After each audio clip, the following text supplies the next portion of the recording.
И така, когато стане въпрос за избор на дом, често се изправяме пред един ключов въпрос – миналото или бъдещето.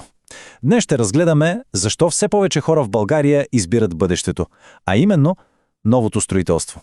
Ще надникнем зад числата и тенденциите, за да разберем какво точно прави тези имоти толкова привлекателни, и то не само като място за живеене, а и като една наистина умна инвестиция. Самият избор той е фундаментален. Дали да се заложи на романтиката на някоя стара сграда, но на каква цена? С всичките изкрити рискове и неизвестни? Или пък да се избере спокойствието, модерния комфорт и предвидимостта на новото строителство? Това решение всъщност не е просто за стени и покрив. То е за това как ще изглежда ежедневието ни години напред. Нека просто ги сложим едно до друго, черно на бяло. От едната страна имаме старите имоти, а с тях, знаете, вечния риск от някой непредвиден ремонт, който да изскочи от нищото. По-високи сметки, устарели инсталации, а от другата страна, съвсем друга история. Новото строителство идва с гаранция, с енергийна ефективност, което се усеща в джоба всеки месец. С модерни удобства и нещо много важно – много по-лесно се продава, ако се наложи. Разликата е наистина от земята до небето. Знаете ли, има една страхотна аналогия, която обяснява всичко перфектно. Покупката на стар имот е почти като да си купиш стара кола. Да, може да изглежда чаровно, но винаги има едно на ум. Постоянно се притесняваш за скрити дефекти, за скъпи ремонти, разходът е висок, а технологиите са, меко казано, от вчера. Новият имот от друга страна е като да излезеш от автосалона с чисто нова кола. Има си гаранция, супер ефективен и оборудван с всички съвременни екстри. Това не е просто покупка, това е инвестиция в спокойствие. Добре, освен парите, нека да поговорим за нещо, може би дори по-важно. Качеството на живот. Защото един дом е много повече от просто 4 стени, нали така? Хайде да видим как новото строителство променя изцяло ежедневието. Всъщност, всичко се свежда до 3 основни неща. 3 стълба. Първо, съвременните технологии. Тук говорим за много по-добра изолация, за съвременни ВИК и електроинсталации. Какво означава това на практика? По-топло през зимата, по-хладно през лятото. Второ, което е пряко следствие от първото, по-ниски разходи. Резултатът се усеща директно в месечните сметки. И трето, модерната инфраструктура около самата сграда, която просто вдига стандарта на живот. И тук стигаме до една от най-големите разлики наистина. Новото строителство не е проектирано за да решава само днешните проблеми. То гледа напред. Идеята е тези сгради да са здрави, сигурни и комфортни не само сега, а и след 10, 20, дори 30 години. Мисли се в перспектива. А като казахме модерна инфраструктура, какво всъщност имаме предвид? Точно тези неща, които правят живота по-лесен и по-сигурен. Подземни паркинги, които решават вечния проблем с паркирането, нали? Контрол на достъпа и видеонаблюдение за спокойствие.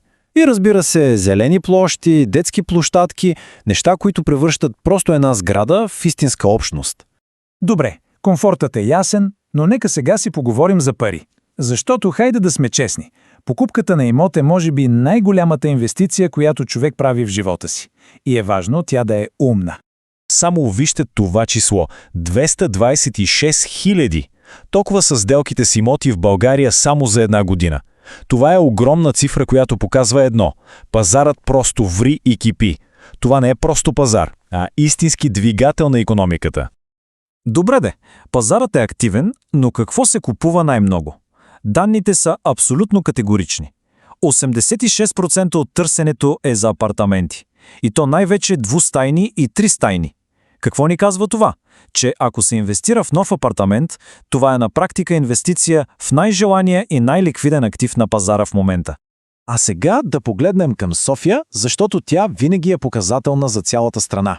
Замислете се, между 30 и 40% от всички сделки в столицата са за имоти ново строителство. Почти всяка трета сделка.